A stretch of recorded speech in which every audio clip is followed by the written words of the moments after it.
Well, hello and thanks everybody for joining us on this webinar. I'm Andy Johns. I'm the Marketing Business Development Director at WordSouth. I'm joined today by Carrie Huckeby, who is our Director of Strategy and Training. She doesn't like me introducing her as a telco marketing legend, so I'm not going to do that. But thanks for being on. Thanks, Andy. Thanks for being on, everybody. And we hope to give you some ideas on how you can break up your market into segments in order to reach them with the right message. And we have plenty of examples to share with you to show what some of those messages look like. But I wanted to also talk about a little side hustle that Carrie and I are working on. You may or may not know that Carrie and I both live here in Tennessee. We both like music, so we have developed a special Tennessee branded face mask made just for country singers. It's specifically designed so it allows them to boot, scoot, and boogie on stage, but not spread germs. Our first run that we're working on here is going to be just in male-sized masks, and we're going to come up with a lady version for the second batch. They'll be coming out later this year, but at least at first it'll just be for male country singers. So obviously, we want the world to know about our masks. We're marketers, that's what we do. We want to get the word out. We've done our research and we feel like getting out information about our masks to get it out in front of people in order to get a purchase decision is going to cost about $100 per person for us to get that message out to them where they can make a decision. So we're going to go out and aggressively market to everybody. And the slide you see there, hopefully you're seeing it, is the everybody we're going to market to. That would cost us $3,600. There are 36 people up there, $100 each in terms and able to, to market it to get them to make a purchase decision. And so we've got a marketing budget, $3,600 to spend that on those folks. But the problem is that not everybody on that slide is going to want to buy one of our masks. We're going to need to narrow that down a little bit and save a little bit of money instead of spending our $3,600. We need to narrow that down. So first, since the masks have the little Tennessee TriStar logo on them, I don't know if you guys are how well you know Tennessee, but that little TriStar logo, the circle, the 3 stars stand for the 3 kingdoms of Tennessee: East Tennessee, Middle Tennessee, West Tennessee. That's your social studies lesson for today. But let's go ahead and weed out everybody from the list who's not strongly associated with Tennessee. Let's put some geographic data into the situation here and eliminate the Oklahoma folks, the Georgia folks, the California folks, and try to cut our audience down. All right, so we've dropped down just to folks associated with Tennessee. That cuts it down. We're zeroing in, and we're down to spend of $2,200 to hit the folks on screen there that are associated with Tennessee. But we need to make sure that we're cleaning up the data a little bit, a little data hygiene. Let's make sure that we run a query to only include living folks. We don't need to sell this to anyone who has passed away. Sadly, we lose Davy Crockett, Johnny Cash, Roy Acuff, Aretha Franklin, Andrew Jackson. They're off the list, and our budget's down now to $1,800 that we're spending. But remember, we're marketing these just to country musicians, so let's put some occupational data in there and eliminate folks who are not musicians associated with Tennessee. So by cutting it down, we lose Samuel L. Jackson, we lose Peyton Manning, we lose Morgan Freeman, Bill Belichick, Al Gore. We're down to about $1,300 that we're spending to reach the folks on here. These are musicians associated with Tennessee. So we've cut it down to $1,300 and we haven't lost anybody that we really consider a prime candidate to buy our masks. Let's drop it down now. Oops, excuse me. Let's drop it down now. Some preference data. So these are all kinds of musicians. Let's drop it down to just country musicians. So we lose Miley, we lose Tina, we lose Justin Timberlake, we lose Usher. And we're down now to an $800 spend to reach those folks, down from $3,600. So the last thing we'll do here, or a couple of last things we need to do, we need to make sure these are actually real people. So a little bit more of little data hygiene. Let's eliminate people who are not real.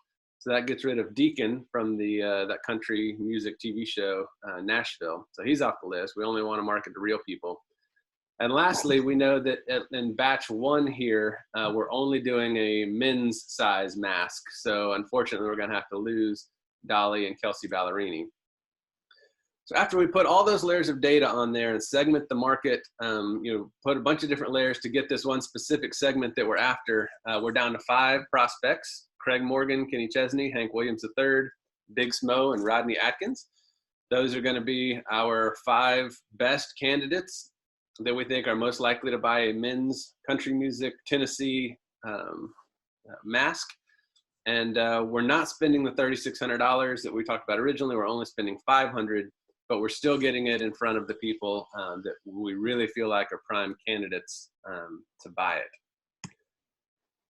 Who were our segments if we go back and look at that example? Tennesseans and non-Tennesseans were one segment, or 2 different segments. A layer of data helped differentiate there. We segmented into men and women. We segmented out the musicians, specifically country musicians.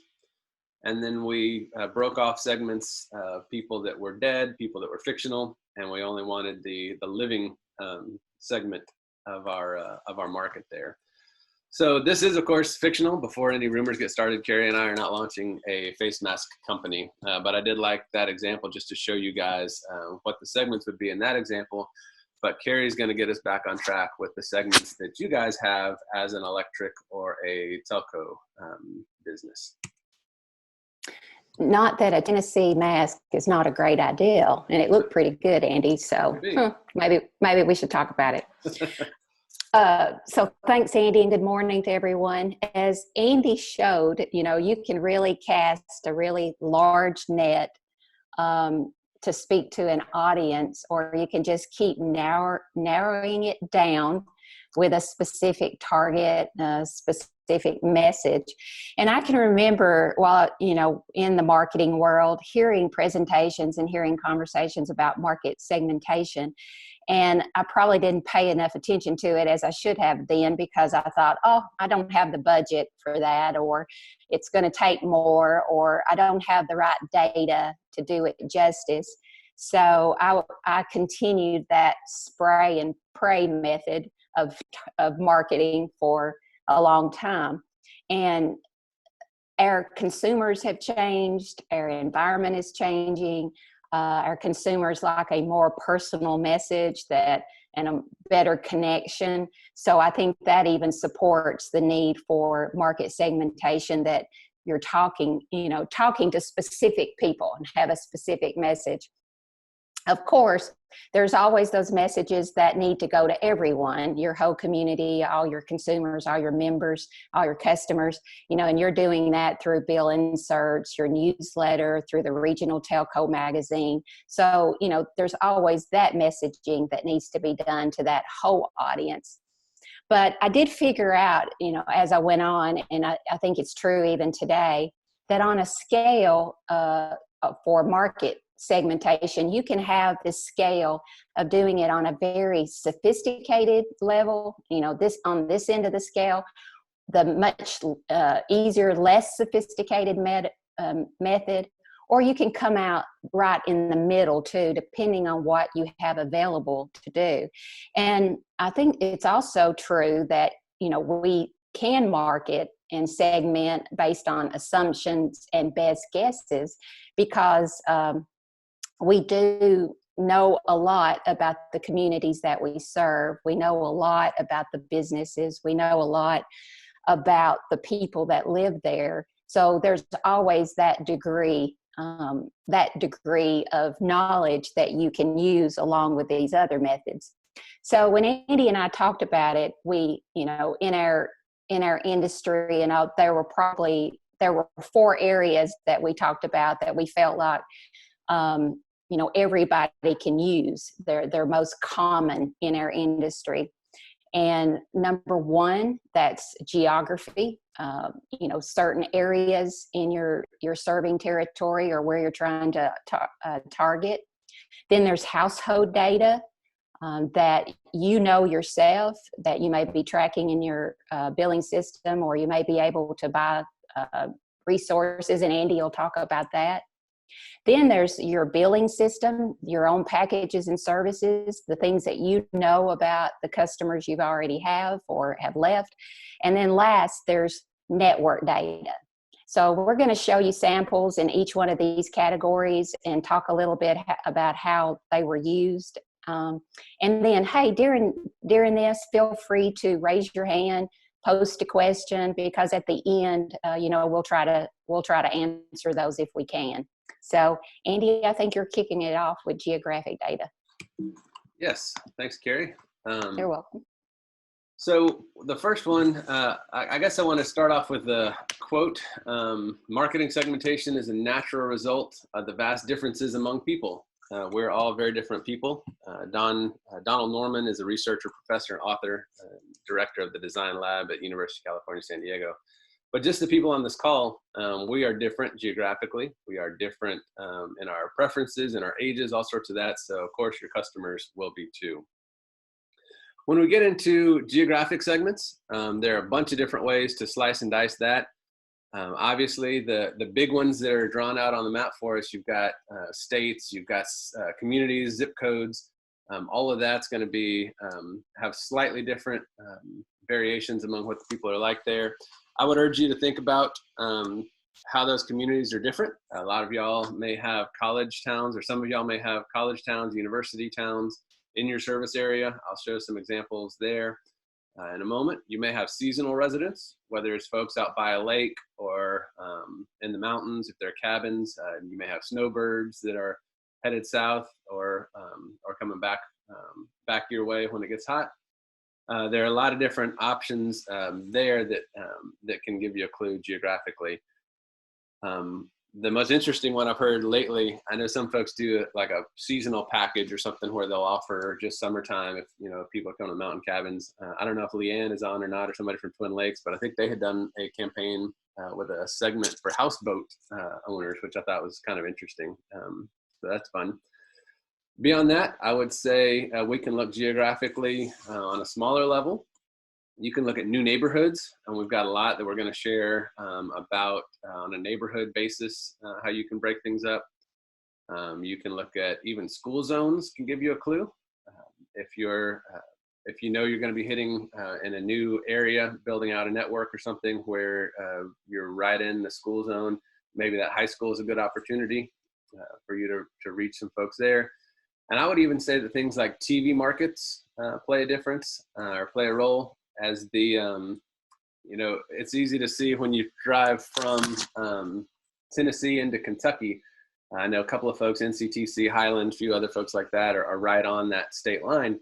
And in Tennessee, everything's all about football and it's orange, and you cross that state line and everything is blue, and they talk about basketball. So there's some things there if your service area is broken up that you can do as well to segment, just on thinking about how your area is different.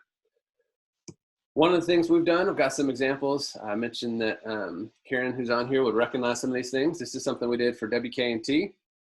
These were done with variable printing. So they came off the printer with just a green rectangle up there. And then the white was actually laid over based on the person's address. So they're getting something in the mail with their street address or their street name on it. The idea is to make them pay attention that the fiber fast internet is right there on the street level that you can do there. So that's a way to break it down on a really micro level for a geographic segment. You can do communities as well. These were direct mail pieces. The street sign piece was also direct mail. This is a direct mail headed to folks in Bowling Green. So this was one for NCTC, trying to get them, the folks in Bowling Green, to log on and check out the crowd fiber page and log some of their information there. There's also the possibility of reaching out. I know a lot of folks will reach out to real estate agents and have some kind of program. That's always something that we're big on getting, helping with folks to reach out to the real estate community. What I like about this one, and the reason I wanted to highlight this letter, I don't know how well it shows on screen there, but if you look at where it says fiber availability, it says NCTC has active fiber customers in these locations, and it lists 6 places where fiber is available.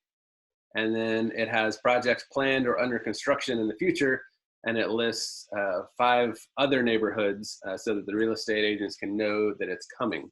So that way they're helping you do some of the work there to spread the word, but you're letting them know what segments might be available. In addition to something like that, there are data agencies out there. We have used one called InFocus, and it's just the letter N and then the word focus. But you can get lists there. They can provide lists of new homeowners, new businesses, all sorts of other data I'll talk about later. And then they've even got a list there called pre-movers, which is folks who are getting ready to move. I'm not even sure how they find that, but that would obviously be a good segment there to reach out to those folks about switching service. We move on to the next way to segment. Like I talked about, school zones can be a good segment for you. If you are reaching out, a lot of folks do these. These were ads for the volleyball program back when high school sports were a thing. Hopefully will be again.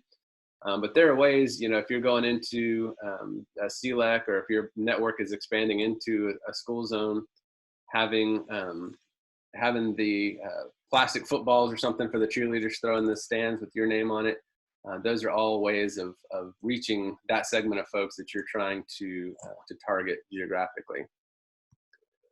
Of course, when we're talking about anything, we've got to cover Facebook and Google as well. This was an ad that we had done for Loretto Telecom, and this was a way you can focus on this based on zip code for Facebook or Google. There are other ways that you can get in with custom audiences by uploading an email list if you have that in your billing system. That can help if you can pinpoint things that way. But in most cases, you're going to be limited on Facebook or Google to just zip codes in terms of geography. So still valuable, but you just have to look at how much, if you're looking to market to a whole zip code or not. Sometimes that's not quite granular enough. The next segment I want to talk about is household data. So that can include all sorts of things from income levels, credit scores, household size, property values, education levels, number of kids in the home. All of that is available in some shape, form, or fashion from data vendors. We've gotten information from InFocus before. They spoke at our Story Connect conference that we did, I think 2 years ago, and back when conferences were a thing that we all did. They talked about how if you're doing a direct mail, you can buy the list of contacts in the area, and you can go ahead and eliminate folks either 75 or 80 years old and up, and you can eliminate the lowest income bracket. And if you require credit checks for service, you can drop off the folks. If you get the credit score on the list, you can go ahead and drop off anybody who's got a credit score that's too low for you to be able to sign them up for service. So there's a way, like with the country music example, where you can go ahead and drop off some of the folks who are less likely to buy your service or who don't meet your requirements.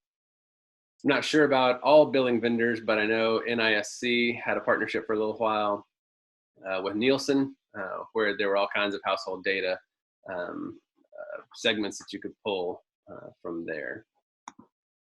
We'll get into some of the examples here. So we have done Facebook ads to target college age folks. And obviously with the messages that we're using there, gaming, studying, and then back when people were allowed to sit that close together on a couch, seems like a long time ago.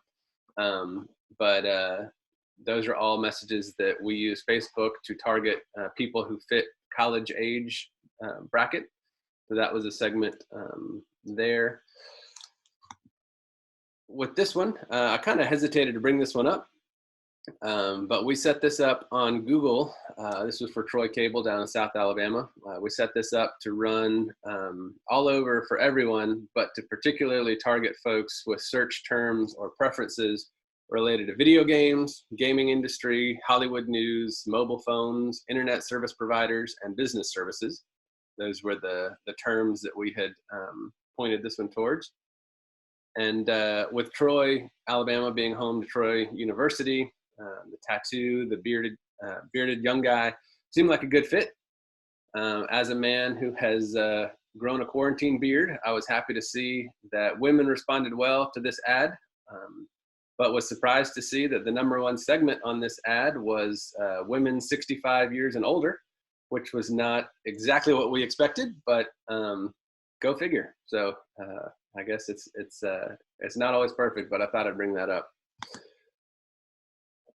Some other household type data. This is one that we worked on with Wiregrass Electric in Alabama. So electrics, even if it's not a broadband topic or a fiber build out, there's still some targeting that can be done there. This was for a program they did about manufactured home rebates for when folks switched out a heat pump, something more efficient.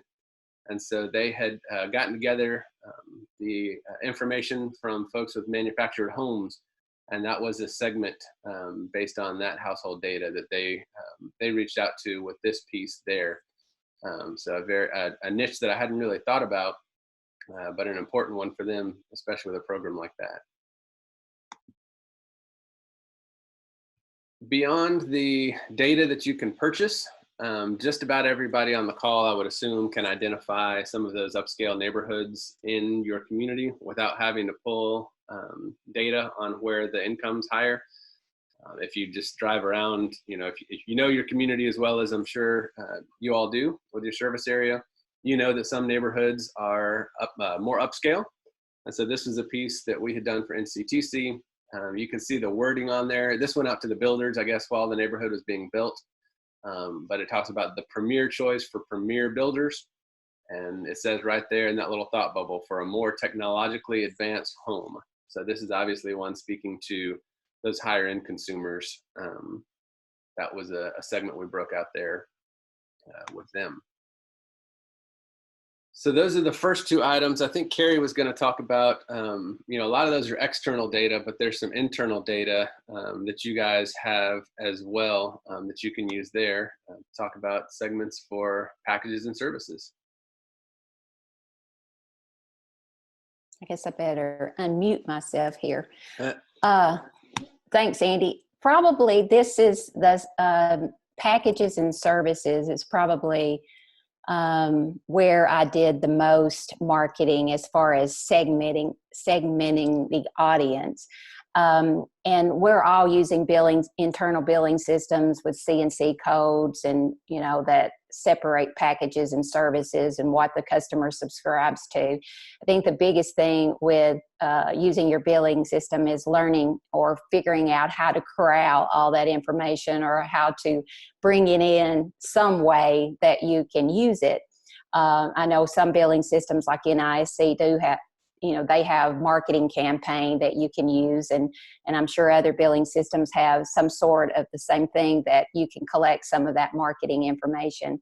And if not, there are other ways or reason codes maybe or fields of information in that billing system that you can use. Of course, I know your billing system is only as good as the user.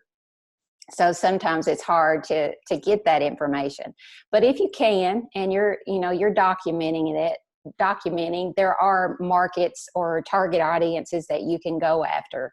And I love this campaign, this first one that Andy's going to pull up here from WK&T, and they were targeting customers that left their service, that disconnected. So that's an audience there, and everyone loved this campaign. I love the disco theme. Not that I remember the 70s, but hey. But I love this. And they were targeting disconnected customers, wanting them to come back to WK&T. So if you want to layer that, and I think it's important too that when you have a campaign to think about how do you continue to layer that, or how do you continue to change that message to a specific audience if you can get that data or if you have it. So in this case, and I think Andy's got some other sample examples of campaigns going after disconnected consumers, but you might think about it that now some of our companies are offering broadband only, and maybe the customer disconnected it because they had to have a phone. So now you're offering broadband only. You may want to go after those customers that said, I'm leaving because I don't want a phone, I want to cut the cord. Or let's say that another layer of customers would be that they left when you had DSL or another technology, and now you've built fiber to that area, you've got faster speeds, so you want to specifically say, hey, you left, but now we've got this, come back. Maybe you want to target an audience that had good credit. You may not want customers back that didn't pay their bill or got disconnected a certain number of times, or their credit score was not where you like it. So, and then there's also where maybe you want to target customers that had specific services and bring them back. So, even with a disconnected campaign, you can continue to layer that down to a specific message to that target audience. So, I think that's what Andy and I are talking about today, is that you can have these segments and you can have this target audience, but start thinking about how do you keep narrowing that down to have that specific message in that a smaller target audience. I think the next one here is a campaign that BLC did for managed IT. Right off the bat, managed IT is not for everyone. That's a target market for your businesses. But, as you look at this, how do you keep layering that to hit a specific market? Maybe you want to send this to businesses that only have a certain number of employees. They have too few employees, they can't manage their own IT, or they've got too many employees, or a large corporation with lots of employees that they also need someone to manage their IT. Maybe it's based on a target market that has a specific broadband package. Maybe it is based on, here's a way to look too, is what if businesses are calling into your technical support line every month or quite often, and they've got a specific problem that they're trying to fix. Maybe you take that list, and it may not be a direct mail. Maybe it's a salesperson making a call. Maybe it's a salesperson knocking on the door and going in and visiting this customer because they've been calling your technical support line. And then further, I think that you might want to look at this, that you bring that down even further and go market to medical facilities. What's the message that the medical facility needs that's different than the banking institutions or your car dealerships? I think, as I said earlier, as our environment keeps changing, the consumer's looking for that connection and that customer experience, you keep narrowing that message down so that they know that you understand their pain point. You're not just this one managed IT target direct mail piece, but that you're saying, hey, I understand what's going on in financial, and this may be a problem you're having. I also remember one time seeing something that really resonated with me, that if you are sending this out to all your businesses and and those businesses already have that service, be sure you pull that direct mail out and don't send it to them, because sometimes that says, hey, they don't realize I already have their service, so they don't really know who I am. So, if you can, pay a little attention to those that already have that service so that you're not marketing to them again. So again, like I said, the billing system is only as good as the information going in, and maybe you just start small with, trying to figure out what you want to track, and then figure out if you can do that with your billing system or some other method. So, sometimes it just starts with small things. So I think that's the only examples we have. Maybe we have one more where another one from Ben Lomond, where they were also sending out direct mails for business phone solution. Again, that's a targeted market for businesses. And, there's ways to start layering that as well. Just like I said, with the managed IT, it's the same target market, banking institutions, medical offices, and things like that. I think that's the last sample we've got for products and services, Andy, isn't it? That's right. Yep. Cool. All right. Thanks.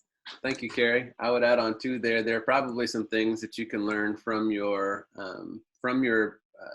services that you're offering.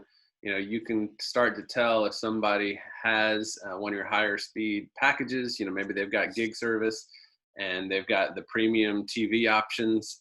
That might be the kind of folks that you want to segment out and send something about security to. Or, that if you have somebody who's buying a premium level of other services, then you might be able to try to push them up to premium on some of the other parts of the bundle as well. Exactly. The last one I was going to talk about, the segments from network data, and that sounds like a big scary one, where a lot of us marketing people aren't allowed in to see some of that. But I think that once you get into it, it's less scary than you may have thought, and there are a lot of tools out there that make it easier. Chances are that however your network is configured, or whoever your vendor is, there's some level of network data that you can likely pull out to help you segment your market. WordSouth is a Calix go-to market partner, and so we're most familiar with them and continue to be impressed with everything that the Marketing Cloud can do. I know that we've got a couple of Calix folks on the call, but just know that even if Gabe and Hannah weren't on here, I would still be saying that, because we've been impressed with the way it's able to help marketing folks get in there and do that. What I like about Marketing Cloud is how it's basically set up to help you profile folks out and help you get the segments. There may be other ways to do that with other software as well, but it seems like it's really Marketing Cloud's really set up to do that. Right now, being able to target folks who are working from home by using network data to identify things like VPNs and who's using a lot of Zoom and that sort of stuff, that would be very important to be able to target at this point.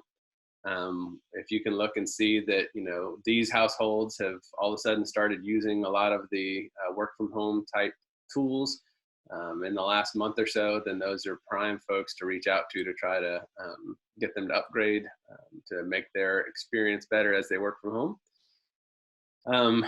There are ways to identify gamers as well, and then ways to identify heavy streamers. So these were online ads that we had done with WKNT. There are plenty of other ways to reach out as well to those folks with direct mail or other options there on how to communicate specifically with those folks.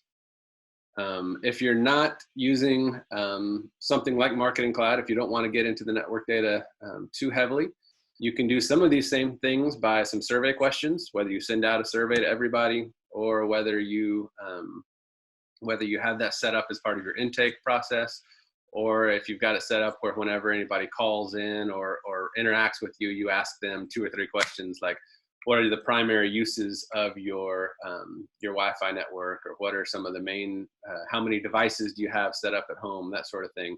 Those can give you good clues on how people are using your network. So those can be done through surveys as well if you don't want to jump in to the network side of the house. Another classic, I guess, is becoming a classic way to use that network data. This is one that we helped Mountain Telephone with. But is to do some kind of speed bump campaign. I know NCTC, West Carolina Tel, several other folks have done those as well. But basically you get in there, whether it's with Marketing Cloud or something else, and you're looking at the number of folks who are bumping up against the threshold of their package.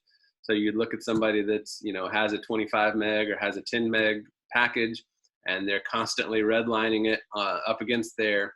That's a good indication that they need a little bit better speed to be able to really enjoy it. They may be sitting there thinking that your internet is terrible because the package they've signed up for is not enough for them. The example that I like to use from outside of the telco world, back 100 years ago when they were building highways, the Lincoln Highway was a road that was going to go from Washington to San Francisco all the way across the United States. And so when it got going, they went to all the Rockefellers and Carnegies and Vanderbilts and all the big money folks around the country, started raising money to build this highway. It was going to be the first paved highway all the way across the United States. When they started doing that, they also needed contributions from state and local governments, so cities and counties, states, to be able to build the highway. And the cities and counties and states were resistant to contribute. They thought it was just a passing fad. They thought the dirt roads they had were just fine. But they did, the folks in charge of building the Lincoln Highway did something I think was really smart. Instead of just building all of the mileage they could, building 100 miles and then stopping, they went in between key communities and built 2 or 3 miles of nice paved road, so that when the folks from those communities left to go to the next door town, they would ride across that smooth asphalt and see what a difference that made. And all of a sudden they started demanding more and more paved roads across the place, because they had experienced what it was like on the road. There was a better way to do it rather than the dirt roads they were on. And really these speed bumps are the exact same, just doing it with broadband, that folks may be sitting there on a rutted out dirt road thinking that's the best there is out there. But if you're able to segment the market that is having the trouble and then bump them up to a higher speed, all of a sudden that's showing them there's a better way and really opening up a lot of potential to them. To kind of sum it up, Des McHale is a professor of mathematics at the University College in Cork, Ireland. So when you read this quote in your mind, just read it in an Irish accent, and it's even better. I will not be reading it in an Irish accent, but Professor McHale says, take some time to play around with segmentation. If you can pinpoint your best and worst customers, it's well worth the time. And hopefully that's some of what you're taking away from this call, is that if you can segment the market, be able to look at who the folks you really want to target are and narrow down to them, or if you can use segmentation to pull out some of the folks that are less desirable customers and not spend a lot of time, money, and effort on them, then you're coming out ahead and better off. I'm going to open up to see if we have any questions. I'm going to have to close down the screen for the share for the slides. But I did want to tell you, as I do that, that our next webinar is going to be June 9th. Hopefully you guys have enjoyed the examples and everything that we've shown here. But we'll be showing quite a few of those with some back to school campaigns on June 9th. So we're looking at ways to make that a good, everybody share some ideas together for that. So let me pull up the screen, see if we have any questions here. I'm going to stop the screen share. Let's see, we've got a couple of questions, looks like. Get in here.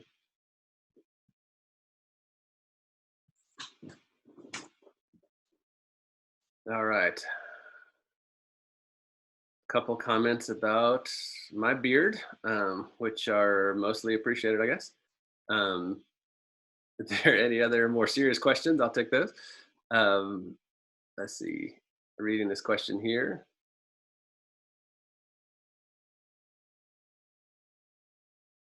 Okay, somebody's asking for some samples. I'll be happy to send those over. So I will do that. Any other questions from anybody? If not, we'll be wrapping up just a couple of minutes early.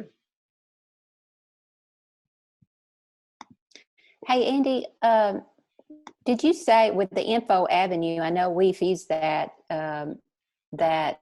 source to buy data for some of our clients, but what all, InFocus, what all can you get from InFocus? Sure. So they provide a whole lot of different options. We have worked primarily with income and credit score from them. It's not 100% perfect, but they do a good job in the rural markets. When we've looked at other providers, it's a lot of the big city, suburban areas. And part of what we like there is they do drill down into a lot of the specifics.